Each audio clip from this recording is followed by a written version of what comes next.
My name is Andy Consoli, and we're here to do the pre-license course for you folks who want to become multi-millionaires selling real estate.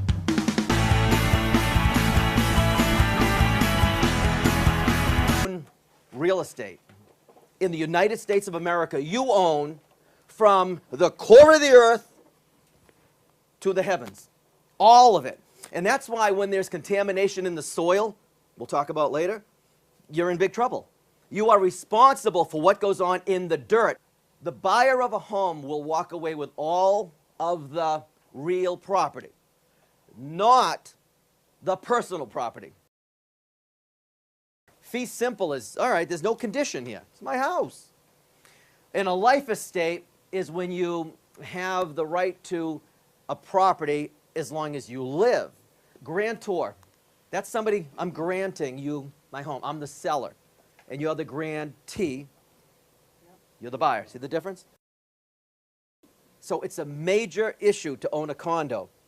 It's not as simple as owning a house. You own a house, I don't like you here, you'll leave, or I'll call the police. I'm in control of my own destiny. At a condo, you don't know who's coming, who's going, whose friends are going to act up. It's too much. You need a deed on the whole thing. It's called a master deed. Master deed is one deed on the whole darn building. Now, the individual pieces in the middle of the building, they also need a deed, and that's called a unit deed.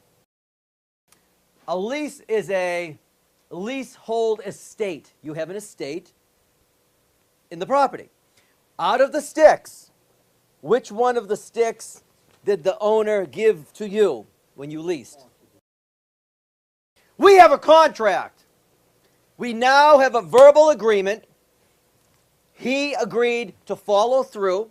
Now, this contract isn't official yet. It's not legally binding until I offer to give him something. There needs to be a detriment to me.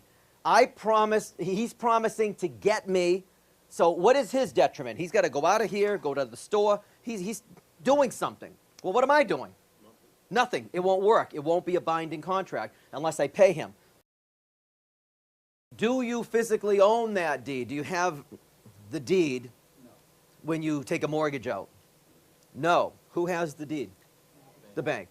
Remember, you give a mortgage deed and a mortgage note. How about buying a house with no verification of employment? Sure. You just tell them tell them how much, they don't care. How much money do you make? I don't know, 50 grand, good enough. So there's no verifying. There are loans called a non-verification loan. Some of you won't be realtors.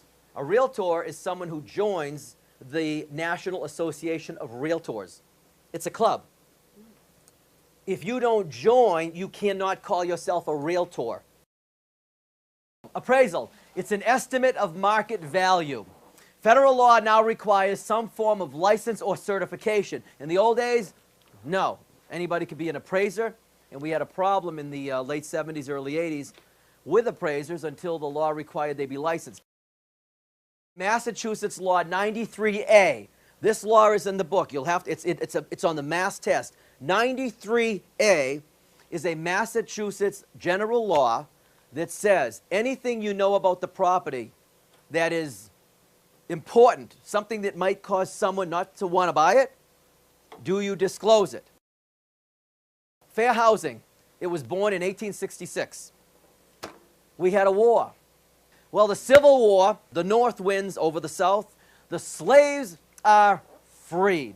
Even though they were free, there was incredible discrimination. They didn't have opportunity whatsoever. So, something has to be done. In 1866, the United States created the first civil rights law we ever had. This book has to do with real estate license law and regulations. The beginning of the book has to do with the law that the legislature wrote. The rest of the book has to do with the regulations that the commission created. There's a difference. Make your appointments right away, and best of luck. We'll see you at Continuing Education.